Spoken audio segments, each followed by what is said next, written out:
Motivation is the experience of wanting something or wanting to avoid it. When we study how we get motivated to learn, develop, and succeed, we can identify two contrary forces, extrinsic and intrinsic ones. On the one hand, we want to belong, desire to be loved, and seek to get the attention we think we deserve.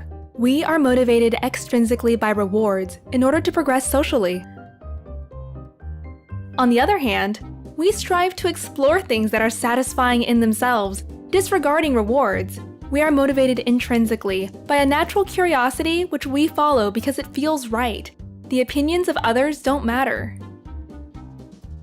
To understand why we probably need a good mix of both, let's imagine two 4-year-old children.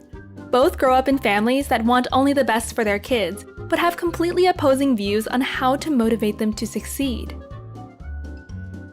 Tom's parents believe that all their boy needs is love.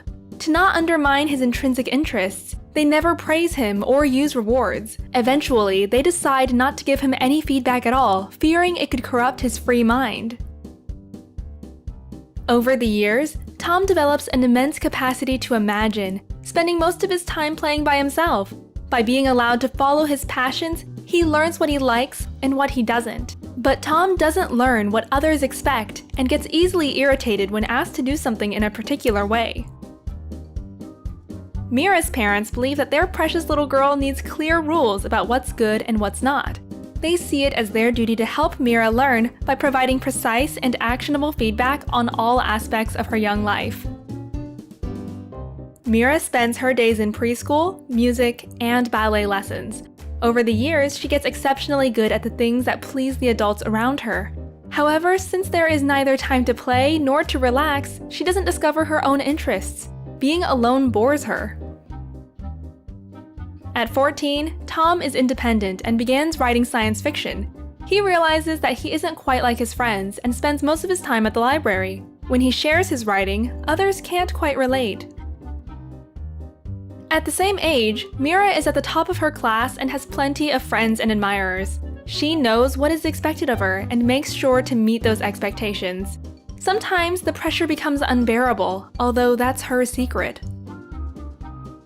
By the day he turns 21, Tom has a unique perspective of the world.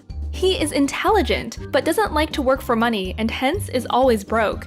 He hates the idea of conforming to conventional norms and is annoyed if someone interferes with his creative expression.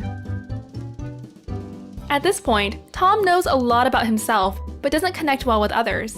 To him, people seem to follow rules without questioning them, just like sheep. Integrating into the society is difficult at this point, and he begins to search for utopia. Mira makes it into a top medical school where she realizes she'll never be top of the class again. Once that place seems out of reach, her motivation drops and she wonders if medicine actually interests her.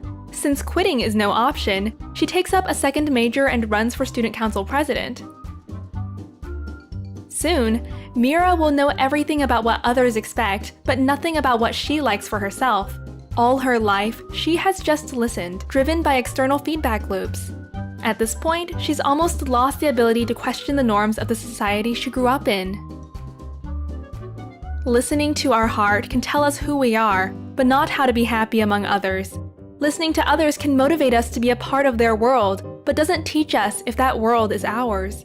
This is why it's probably good for the two to go together. Then we can learn what we want and get the feedback we need in order to stay motivated to explore new roads into a better society. A large body of research shows that balancing the two forces is not straightforward. One meta-analysis of 128 studies examined the effects of extrinsic rewards on intrinsic motivation. While most rewards significantly undermined our intrinsic interest, positive feedback, which is an extrinsic motivator, inspires us to keep going. Put simply, honest words of encouragement get us going, while money or gifts undermine our inner drive. What about you? Do you listen to your heart or to the voices of society? And from your personal experience, which of the two eventually takes your decision? Share your thoughts and check the description to dive deeper into the topic.